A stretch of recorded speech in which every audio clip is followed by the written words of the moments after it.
회사법 리스크, 삼성 현대차 큰일 났다. 중국에 대한 이야기입니다. 중국이 회사법을 개정했습니다. 다양한 시장경제 중심의 정책도 도입을 했지만 핵심은요, 이 두 가지입니다. 노동이사제하고요, 유한회사 사원실권제도입니다. 노동이사제는 뭐 여러분도 다 아시는 것처럼 300인 이상 사업장에는요 반드시 노동이사를 도입을 해야 합니다. 지금 30인이라고 되어 있는데 300인 이상 사업장입니다. 예, 이렇게 도입을 하면요 회사 내에 노동계를 대표하는 사람이 이사로 자리에 앉아서 회사의 경영에 대한 간섭은 당연하고요. 의사결정에 대해서도 관여하겠다는 이야기잖아요. 여러분 이러면요. 중국에서 만약에 나 공장 철수하고 싶어. 못합니다. 노동이사가 반대를 하면 공장을 철수할 수가 없는 그런 상황에 봉착할 수도 있습니다. 어떻게 생각하면 이것은요. 예, 대한민국의 대기업들 중국에 어마무시하게 진출해 있는데 여기에 대한 충격파가 어마어마할 거다. 그렇게 예상을 합니다. 지금 대한민국 같은 경우도 말입니다. 이 노동이사가 공공기관에 도입하기로 돼 있잖아요. 문재인 정부의 경제정책입니다. 저는 이것을 보면서요. 진짜 무식한 정책이다 이렇게 생각을 합니다. 회사 경영은요. 근로자와 함께 가는 것은 맞아요. 그러나 근로자의 이익을 대변하다 보면요. 회사의 경영을 더 못할 수도 있습니다. 예를 들어서 회사를 위해서 R&D에 투자를 해야 되는데 노동이사는요. R&D에 투자하지 말고 근로자 임금 더 줘. 이렇게 의사결정을 할 수가 있거든요. 그러면 회사 경영에 치명타가 되는 거예요. 원래 말입니다. 노동이사라는 게 독일에서 맨 먼저 시행이 됐습니다. 그런데 현재는 독일에서조차 노동이사제가 폐지되는 실정이에요. 그런데 우리나라에서 도입을 했죠. 그리고 중공이 지금 도입한 겁니다. 그것도 300인 이상의 사업장에는 강제 도입입니다. 이렇게 되면 말입니다. 노동자의 입김은 커지고요. 안 그래도 중국 정부의 눈치 보느라 정신없는데 노동자까지 눈치를 봐야 되는 우리 기업들의 입장에서는요. 빨리 철수를 하는 수밖에 없다. 뭐 이렇게 이야기가 나올 수도 있습니다. 여기에 유한회사 사원실권제도는요. 더 충격적입니다. 일반적으로 자본금을요. 10년에 걸쳐서 혹은 10년 이상에 걸쳐서 조금씩 납부를 하는 게 일반적이었거든요. 그런데 이거 바꾼다는 거예요. 5년 내 자본금 완납해라. 이렇게 말입니다. 이렇게 되면 우리 중소기업들 어떻게 될까요? 중국에 진출한 우리 중소기업들 입장에서는요. 자본금을 10년에 걸쳐서 혹은 15년에 걸쳐서 계속 추진해 왔던 그런 자본금의 납입을 이제는 5년 안에 넣어야 되니까 당장 자본에 대한 문제가 생길 수밖에 없습니다. 이것은 어떻게 생각하면요. 중소기업이나 중견기업에는 아주 충격적인 일이 벌어질 수도 있겠다. 이런 생각을 할 수밖에 없는 겁니다. 자본금 납입에 비상이 걸리는 거죠. 이게 2024년 올해입니다. 7월 1일부터 시행을 한다고 합니다. 그러면 유한회사 사원실권제도나 노동이사제나 중소기업도 그렇고요. 대기업도 그렇고 이게 전부 다 타격을 받을 수밖에 없다. 이렇게 예상됩니다. 그렇게 되면 말입니다. 지금 시안의 삼성전자나 우시의 SK하이닉스나 베이징의 현대자동차, 난징의 LG솔루션, 산동의 하나오션, 탕산의 포스코 모두 하나같이 말입니다. 공산당의 통제력 안에 들어갈 수밖에 없다는 겁니다. 당연하지 않을까요? 노동이사제가 도입이 되면 말입니다.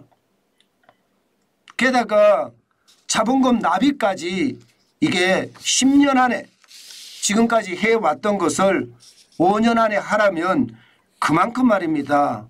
예, 저는 시장에 충격을 줄 거라고 봅니다. 자, 이렇게 되면 여러분, 안 그래도 지금 중국의 상황 심상치 않거든요. 지금 내수가 무너지고 수출도 제 기능을 발휘하지 못해요. 이러다가 중국 경제가 무너지는 것은 아닌가, 이런 우려감이 굉장히 커져 왔거든요. 만약에 이번에 회사법 리스크가 국내 기업뿐만 아니라 해외 기업에까지 영향을 미치고요. 지금까지 탈중국에 대한 속도가 더 빨라진다면 중국 경제는 어떻게 될까요? 아마도 말입니다. 충격의 강도는 굉장히 커질 겁니다. 안 그래도 지금 탈중국 하고 있었는데 이번에 회사법 리스크까지 이게 감안을 하면 그 충격의 파고는 굉장히 커지겠다. 이것은 불을 보듯 뻔한 것 같습니다. 실제로 말입니다. 대중국 투자는 많이 줄어들 겁니다. 지금 말입니다. 2020년까지만 하더라도 대한민국이 65억 9천만 달러를 투자를 했는데요. 아마 2023년에는 20억 달러에 못 미칠 겁니다.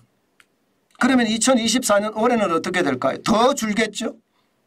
노동이사제나 자본금 5년 내 납입이라는 최악의 상황을 가지고 중국에 진출할 이유가 없거든요. 예, 마찬가지로 해외 투자자들도 마찬가지일 겁니다. 지금 중국에 대한 투자를 작년에 8.4%까지 줄였거든요.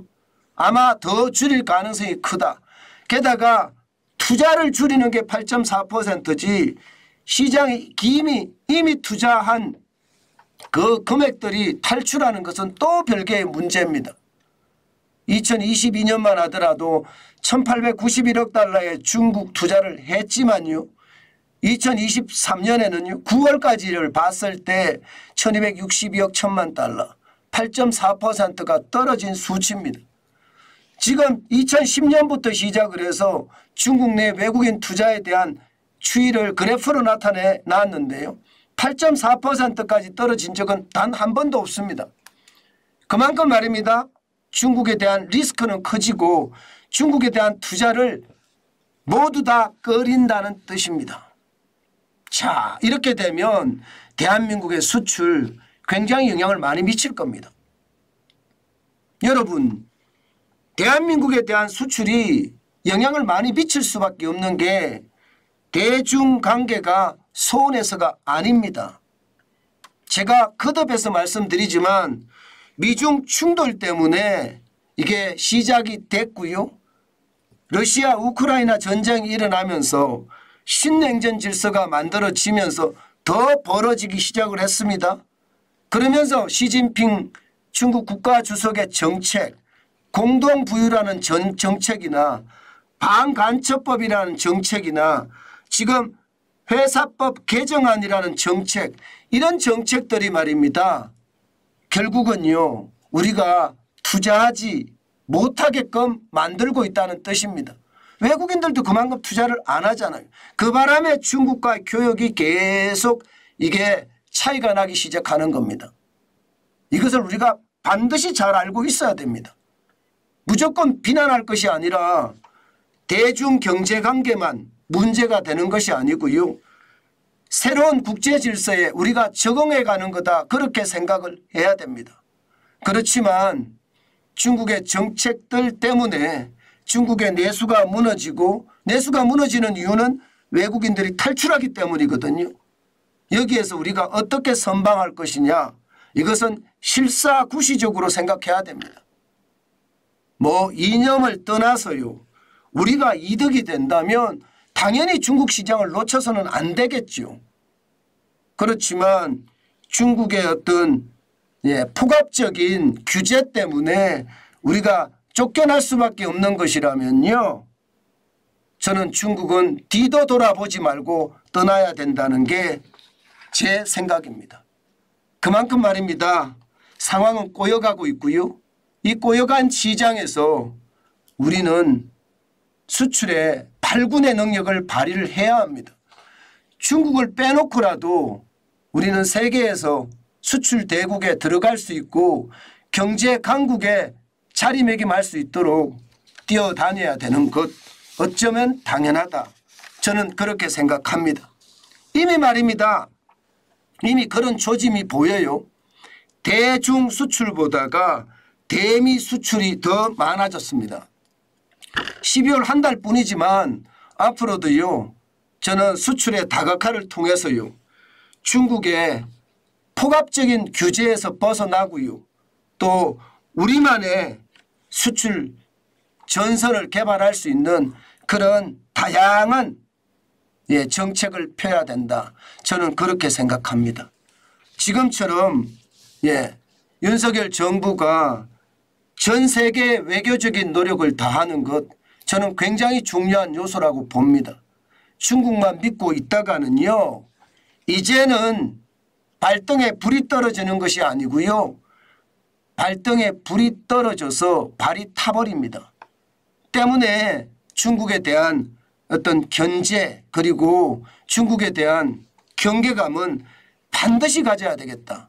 그 말씀 다시 한번 드립니다. 아마도 삼성이나 현대차 고난을 겪겠죠. 그렇지만 대한민국의 기업들의 기업가 정신은요. 그 어느 누구보다도 높으니까 저는 잘 이겨내리라고 믿어 의심치 않습니다.